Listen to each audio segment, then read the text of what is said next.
Hello everyone, welcome back to another video of Odoo Vanguard series, where you learn Odoo step by step with real examples and explanations. Today we are going to start Odoo Manufacturing Module series. जिस series में हम Odoo के different manufacturing module के different features को detail के साथ discuss करेंगे. But जो आज की वीडियो है वो बेसिकली एक शॉर्ट टूर है Odoo मैन्युफैक्चरिंग मॉड्यूल का, जिसमें हम थोड़ा थोड़ा सभी फीचर्स के बारे में बात करेंगे और वो सभी फीचर्स किस तरह Odoo मैन्युफैक्चरिंग मॉड्यूल में यूज़ हो रहे हैं. तो सबसे पहले हम Odoo मैन्युफैक्चरिंग की एप्लीकेशन में जाएंगे. मैं ऑलरेडी Odoo मैन्युफैक्चरिंग ऐप पे हूँ, बट अगर आपने Odoo मैन्युफैक्चरिंग ऐप को सर्च करना है तो आप उसको ऐप्स में से सर्च कर सकते हैं. तो Odoo मैन्युफैक्चरिंग मॉड्यूल में जो सबसे पहली स्क्रीन आपको विजिबल होगी वो बेसिकली आपकी वर्क सेंटर्स ओवरव्यू स्क्रीन होगी. इस वर्क सेंटर ओवरव्यू स्क्रीन में आपको तमाम वर्क सेंटर्स जो आपके Odoo मैन्युफैक्चरिंग मॉड्यूल में आपने क्रिएट किए हुए हैं वो इस स्क्रीन के ऊपर आपको विजिबल होंगे. और हर वर्क स्टेशन में आप देख सकते हैं यहाँ पे आपको थोड़ी थोड़ी इन्फॉर्मेशन मौजूद होगी टू लॉन्च, इन प्रोग्रेस, और जो हमारी OEE परफॉर्मेंस है उसकी भी इंफॉर्मेशन यहाँ पे आ रही होगी. इसके अलावा आप यहाँ पे आपको इन्फॉर्मेशन शो हो रही है डेट वाइज कि 26 से 1 नवंबर तक टोटल लोड जो इस वर्क स्टेशन के ऊपर था वो 37 आवर्स है. तो आप यहाँ पे डेट रेंज वाइज भी आपको ओडो जो है वो इन्फॉर्मेशन प्रोवाइड कर रहा है, ताकि आप हर वर्क सेंटर के अकॉर्डिंगली उसके लोड को इस स्क्रीन के ऊपर आइडेंटिफाई कर सकें. इसके अलावा यहाँ पे वर्क स्टेशन स्क्रीन के ऊपर आपको यहाँ पे वर्क ऑर्डर्स और एक कंप्यूटर स्क्रीन का आइकन जो है वो नज़र आएगा. अगर आप वर्क ऑर्डर्स के ऊपर क्लिक करेंगे तो आपको ओडो जो है एक न्यू स्क्रीन में ले जाएगा, जहाँ पे तमाम जो वर्क ऑर्डर्स हैं जो इस वर्क सेंटर्स में असाइंड हैं उनकी इन्फॉर्मेशन यहाँ पे हमको विजिबल हो जाएगी. यहाँ पे आप देख सकते हैं ये रेडी और इन प्रोग्रेस स्टेट में है और ये वर्क सेंटर असेंबली 1 है. अगर हम इस फिल्टर को रिमूव करेंगे तो हम बाकी जो इन्फॉर्मेशन है जो इस वर्क सेंटर से रिलेटेड है वो भी हम यहाँ पे देख सकते हैं.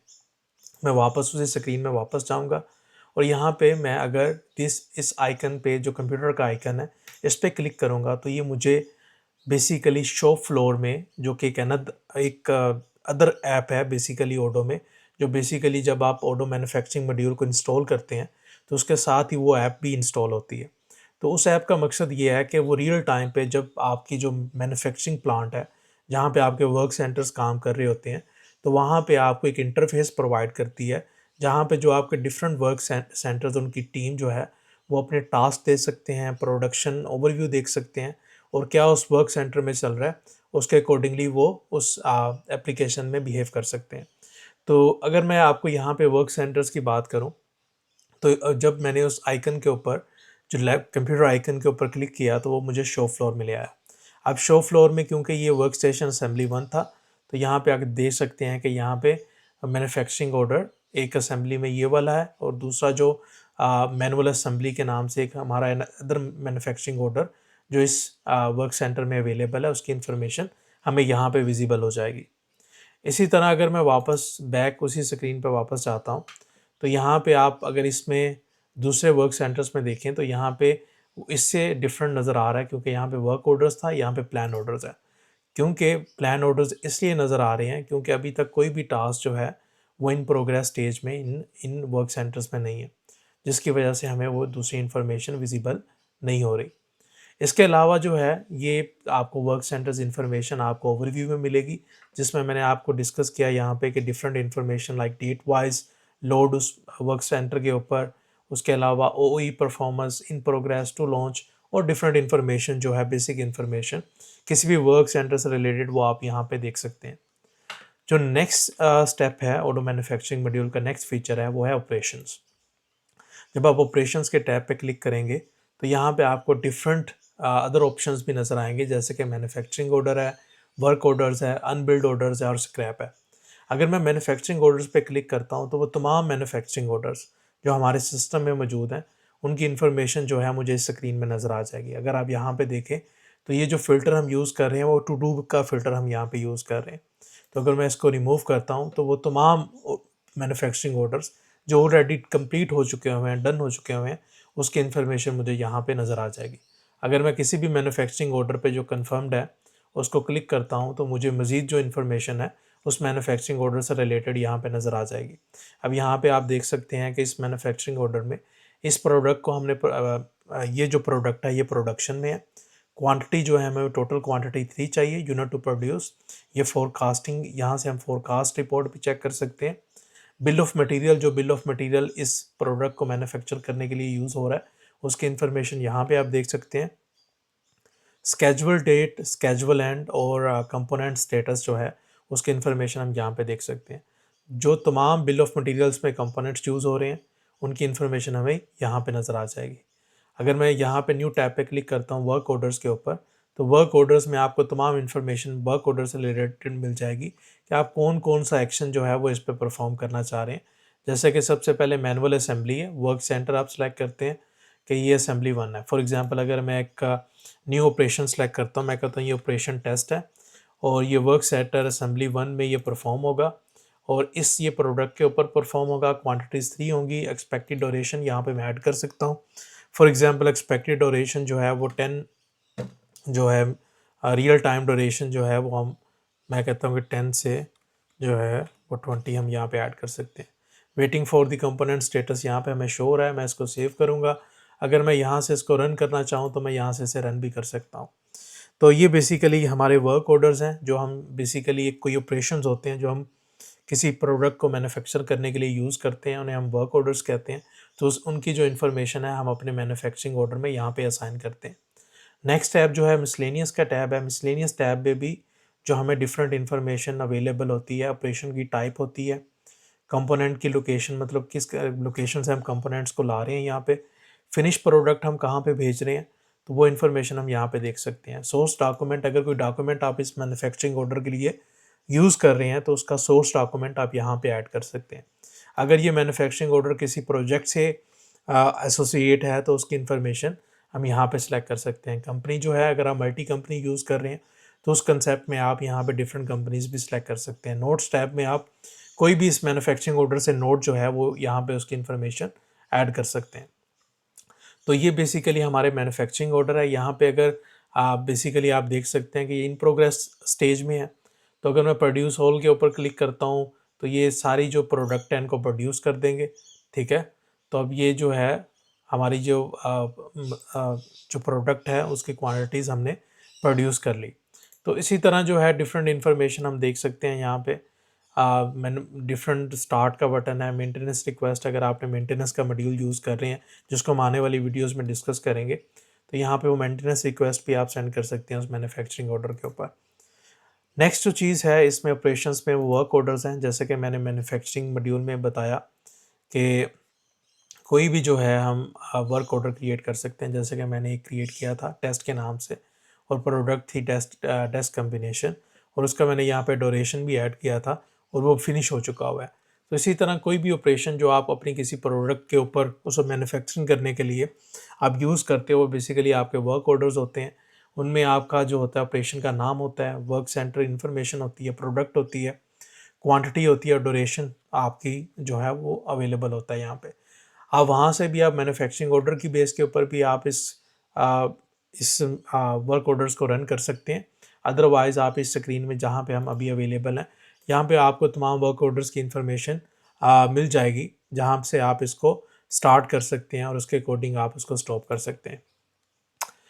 इसके बाद जो नेक्स्ट इन्फॉर्मेशन है वो अनबिल्ड ऑर्डर्स की है। अनबिल्ड ऑर्डर्स बेसिकली अगर फॉर एग्जांपल मैंने कोई मैन्युफैक्चरिंग ऑर्डर बिल्ड किया और फॉर सम रीज़न मैं उसे अनबिल्ड करना चाहता हूँ तो मैं फिर उसको अनबिल्ड कर सकता हूँ और उस अनबिल्ड ऑर्डर की जो इन्फॉर्मेशन होगी वो मेरे यहाँ पे अनबिल्ड ऑर्डर्स के स्क्रीन में आपको अवेलेबल होगी। तो फॉर एग्जांपल यहाँ पे मेरा एक मैन्युफैक्चरिंग ऑर्डर था जो कि कंफर्म स्टेट में था।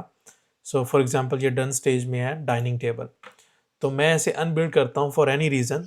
जो भी आपका प्रोसेस है वो स्क्रैप था, डिफेक्टेड था, जो भी है, तो उसकी बेस के ऊपर जब मैं उसे अनबिल्ड करूँगा डाइनिंग टेबल, यहाँ पे सोर्स लोकेशन ये है, डेस्टिनेशन लोकेशन ये है, तो जब मैं अनबिल्ड करूँगा तो उसकी जो हिस्ट्री है वो मुझे अनबिल्ड ऑर्डर्स में यहाँ पे मिल जाएगी। आप देख सकते हैं कि डाइनिंग टेबल की इन्फॉर्मेशन है वो यहाँ पे अवेलेबल है।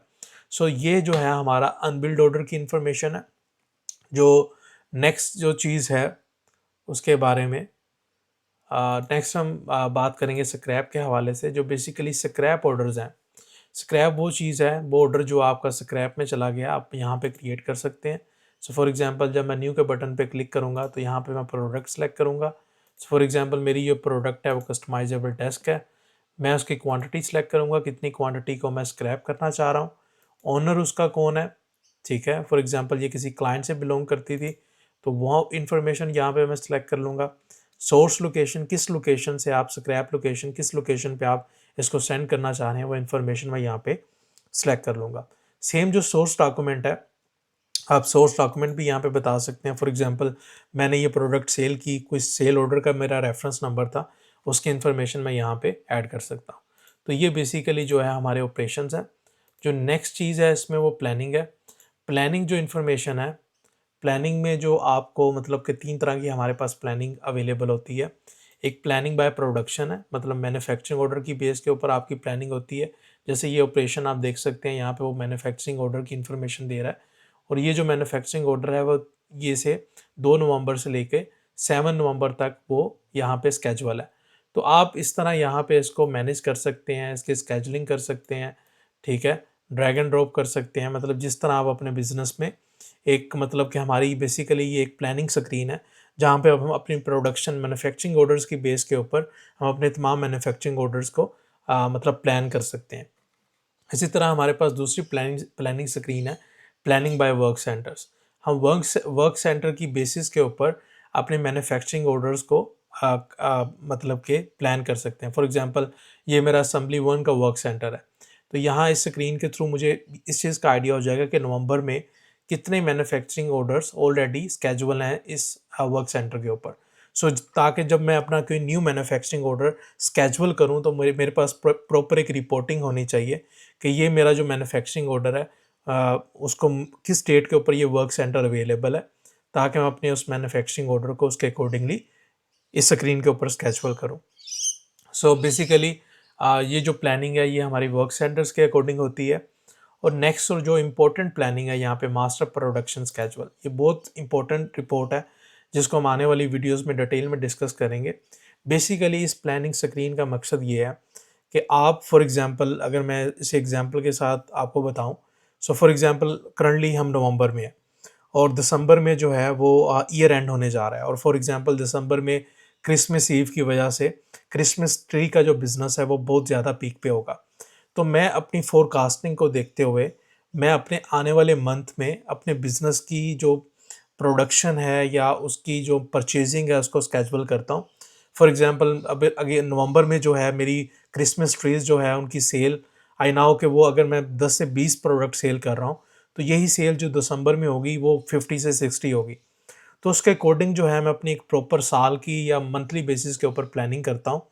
और ये जो हमें जो बेसिकली एमपीएस है, जो कि मास्टर प्रोडक्शन स्केड्यूल स्क्रीन है, ये इस चीज़ को इनेबल करती है और हमें ये फ्लेक्सिबिलिटी देती है कि हम अपनी यहाँ पे जो है अपने आने वाले जो अपकमिंग मंथ्स हैं या अपकमिंग वीक्स हैं, अपकमिंग डेज हैं, उसके अकॉर्डिंगली हम अपनी जो है अपने बिजनेस के स्टॉक को जो है वो यहाँ पे स्केड्यूल करें, और सिस्टम उसकी बेस के ऊपर ऑटोमेटिकली जो है वो फिर जो है वो डिसीजन लेता है। तो फॉर एग्जांपल अगर मैं इसी प्रोडक्ट की बात करूँ, तो यहाँ पे आप देख सकते हैं मिनिमम टू रिप्लेनिश कितना, मतलब यहाँ मैक्सिमम टू रिप्लेनिश की हमने क्वांटिटी ऐड की हुई है। राउट जो है इसका मैन्युफैक्चर है, तो जब इस मंथ में इसको ये डिमांड मिलेगी तो ये ऑटोमेटिकली उससे पहले ही प्लान कर चुके हुए हैं हम कि इतनी जो आपने क्वांटिटीज़ को रिप्लेनिश करवाना है, मिनिमम स्टॉक आपने इस क्वांटिटी का रखना है, और इसका राउट जो है वो मैन्युफैक्चर है। अगर यहाँ पे कोई बिल ऑफ मटेरियल है तो वो भी हम यहाँ पे रियल टाइम पे यहाँ पे असाइन कर सकते हैं। तो हम आने वाली जो वीडियो है उसमें जो है एमपीएस को डिटेल के साथ डिस्कस करेंगे कि बेसिकली एमपीएस को हम अपने बिजनेस में किस तरह यूज़ कर सकते हैं और किस तरह उससे बेनिफिट्स ले सकते हैं।